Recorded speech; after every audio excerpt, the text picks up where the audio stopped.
ସାମ୍ବାଦିକଙ୍କ ପାଇଁ ଖୋଲିଲା ଲୋକସେବା ଭବନ। 4 ବର୍ଷ ପରେ ଲୋକସେବା ଭବନ ଗଲେ ସାମ୍ବାଦିକ। ଶପଥ ନେବା ପରେ ମୋହନ ସରକାରଙ୍କ ପ୍ରଥମ ଉଦ୍ୟମ ତିଆରି ହେଇ ନଥିଲା ଆଉ ତାହାର ଆବଶ୍ୟକତା ଆଜି ଅନୁଭବ ହେଉଛି। ସେଥିପାଇଁ ନୂତନ ସରକାର ଆସିଲା ପରେ ଆଜିର ପ୍ରଥମ କ୍ୟାବିନେଟ୍ରେ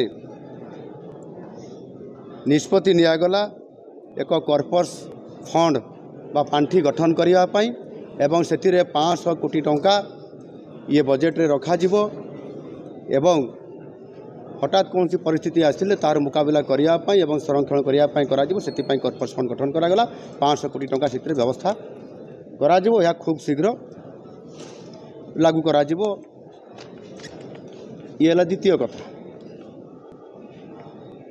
ତୃତୀୟ ପ୍ରସ୍ତାବ ହେଉଛି ଜନତା ପାର୍ଟି ସଂକଳ୍ପ ପତ୍ରରେ ମଧ୍ୟ ସ୍ଥାନ ଦେଇଥିଲା।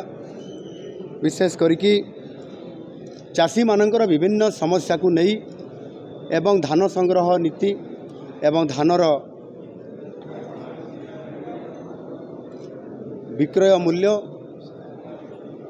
ଧାନର ସହାୟକ ମୂଲ୍ୟ ଏବଂ ବିକ୍ରୟ ନୀତି ଉପରେ ସ୍ୱତନ୍ତ୍ର ଭାବରେ କିଭଳି ଭାବରେ ଚାଷୀଙ୍କୁ ସହାୟତା ଦିଆଯାଇପାରିବ, ଏ ଯେଉଁ ସମସ୍ୟା ଉପଜେ ତା ଉପରେ ସଂକଳ୍ପପତ୍ର ଯେଉଁ ସ୍ଥାନ ଦିଆଯାଇଥିଲା ସେଥିପାଇଁ ଗୋଟାଏ ସ୍ୱତନ୍ତ୍ର ସରକାର ନୀତି ଆଣିବା ପାଇଁ ଆଜିର ଏ ପ୍ରସ୍ତାବରେ ରଖିଛନ୍ତି। ଏଥିରେ କୃଷକ ସମୃଦ୍ଧ କୃଷକ ନୀତି, ଏ ସମୃଦ୍ଧ କୃଷକ ନୀତି ସରକାର ଖୁବ୍ ଶୀଘ୍ର ଆଣିବା ପାଇଁ ଯାଉଛନ୍ତି ଏବଂ ନୀତିଗତ ନିଷ୍ପତ୍ତି ଆଜି କ୍ୟାବିନେଟ୍ରେ ତା ନିଷ୍ପତ୍ତି ହେଇଛି। ଏଥିରେ ଯେଉଁ ଧାନ କୁଇଣ୍ଟାଲ ପ୍ରତି 3100 ଟଙ୍କା ଦେବା ପାଇଁ ସଂକଳ୍ପପତ୍ରରେ ଭାରତୀୟ ଜନତା ପାର୍ଟି ଏଥିରେ ସଂକଳ୍ପପତ୍ରରେ ସ୍ଥାନ ଦେଇଥିଲେ ତାକୁ କାର୍ଯ୍ୟକାରୀ ଖୁବ୍ ଶୀଘ୍ର କରାଯିବ ଏବଂ ସେଥିପାଇଁ ଆପଣଙ୍କର ସରକାର ପ୍ରଶାସନକୁ ଏବଂ ସମ୍ପୃକ୍ତ ବିଭାଗକୁ ମଧ୍ୟ ନିର୍ଦ୍ଦେଶ ଦିଆଯାଇଛି।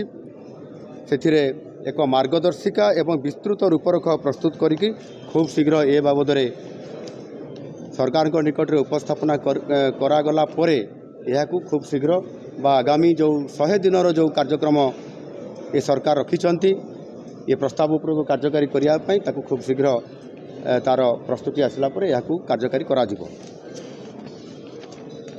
ଚତୁର୍ଥ ପ୍ରସ୍ତାବ ବିଶେଷ କରିକି ମହିଳା ଏବଂ ଶିଶୁ ବିଭାଗର ଯେଉଁ ମହିଳାମାନଙ୍କର ବିକାଶ, ମହିଳାମାନଙ୍କର ସଶକ୍ତିକରଣ କଥାକୁ ନେଇକରି ମିଶନ ଶକ୍ତି କଥା, ଏସ୍ଏଚ୍ଜି ଗ୍ରୁପ୍ର କିଭଳି ଭାବରେ ତାର ଆର୍ଥିକ ସ୍ଥିତି ଉନ୍ନତି ଆଣିବ ଏକଥା ଅନେକ ସମୟରେ ପୂର୍ବତନ ସରକାର ଅନେକ ସମୟରେ ଅନେକ ଯୋଜନା କରିଥିଲେ, କିନ୍ତୁ ସେ ଯୋଜନା ବିଫଳ ହୋଇଛି ଏବଂ ଲୋକମାନେ ମଧ୍ୟ ସେଥିରେ ଯେଭଳି ଭାବରେ ତାଙ୍କର ଆର୍ଥିକ ସ୍ଥିତିରେ ଉନ୍ନତି ଆସିବା କଥା ବା ମହିଳାମାନଙ୍କର ସଶକ୍ତିକରଣ ହେବା କଥା ସେଥିରେ କେଉଁଠି ନା କେଉଁଠି ଏ ଯୋଜନା ଫେଲ୍ ମାରିଛି। ଆଉ ସେଥିପାଇଁ ମଧ୍ୟ ନୂଆ ସରକାର ଆସିଲା ପରେ ଆଜିର ପ୍ରଥମ ଏ କ୍ୟାବିନେଟ୍ ନିଷ୍ପତ୍ତିରେ ଏଥିରେ ଯାହା ଭାରତୀୟ ଜନତା ପାର୍ଟି ତାହାର ସଂକଳ୍ପ ପତ୍ରରେ ଏକ ପ୍ରସ୍ତାବ ରଖିଥିଲା, ସ୍ଥାନ ଦେଇଥିଲା ସଂକଳ୍ପ ପତ୍ରରେ, ତାହା ହେଉଛି ସୁଭଦ୍ରା ଯୋଜନା। ଏ ସୁଭଦ୍ରା ଯୋଜନାକୁ ଆଗାମୀ 100 ଦିନ ଭିତରେ ତାକୁ କାର୍ଯ୍ୟକାରୀ କରିବା ପାଇଁ ଏବଂ ବିଶେଷ କରିକି ପ୍ରତ୍ୟେକ ମହିଳା ହିତାଧିକାରୀଙ୍କୁ 50,000 ଟଙ୍କାର ନଗଦ ଭାଉଚର ପ୍ରଦାନ କରାଯିବା ପାଇଁ ଯେଉଁ ସଂକଳ୍ପପତ୍ରରେ ସ୍ଥାନ ଥିଲା ତାକୁ କାର୍ଯ୍ୟକାରୀ କରିବା ପାଇଁ ଆଜିର ଏ ପ୍ରସ୍ତାବରେ ନିଷ୍ପତ୍ତି ହୋଇଛି ଏବଂ ସେଥିପାଇଁ ବିଶେଷ କରିକି ସମ୍ପୃକ୍ତ ବିଭାଗକୁ ମଧ୍ୟ ଏହା ଉପରେ ସମ୍ପୂର୍ଣ୍ଣ ତାହାର ଗାଇଡ଼ଲାଇନ୍ ଏବଂ ରୂପରେଖ ତିଆରି କରିବା ପାଇଁ ମଧ୍ୟ ନିର୍ଦ୍ଦେଶ ଦିଆଯାଇଛି ବିଭାଗକୁ। ଖୁବ୍ ଶୀଘ୍ର ଅର୍ଥାତ୍ 100 ଦିନ ଭିତରେ ଏହାକୁ ମଧ୍ୟ କାର୍ଯ୍ୟକାରୀ କରିବା ପାଇଁ ଏ ସରକାର ନୀତିଗତ ଭାବରେ ନିଷ୍ପତ୍ତି ନେଇଛନ୍ତି। ଏଇ ଯେଉଁ ନିଷ୍ପତ୍ତି ନେଇଛନ୍ତି, ଏଇ ଯେଉଁ 4ଟି ପ୍ରସ୍ତାବ ନିଆଯାଇଛି ତାକୁ ଖୁବ୍ ଶୀଘ୍ର ଅର୍ଥାତ୍ ଯେଉଁ 100 ଦିନ ଭିତରେ ଯେଉଁ କାର୍ଯ୍ୟକ୍ରମ ରଖାହେଉଛି ତା ଭିତରେ ଏ 4ଟି ପ୍ରସ୍ତାବ ଉପରେ କାର୍ଯ୍ୟକ୍ରମ ଆସନ୍ତାକାଲି ସକାଳ ଠାରୁ ଆରମ୍ଭ କରାଯିବ।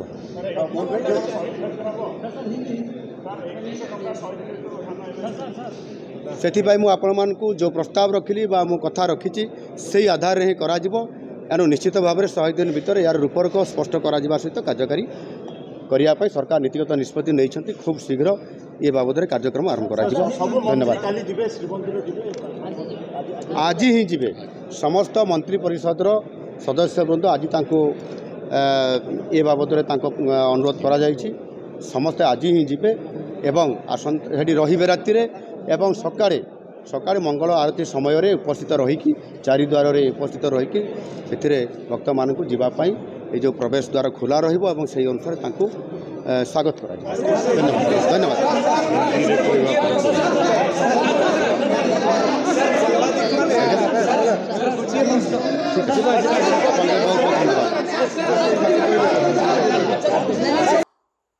भुवनेश्वर स्वर्णप्रभा नायक रिपोर्ट पर्यवेक्षक ओडिशा।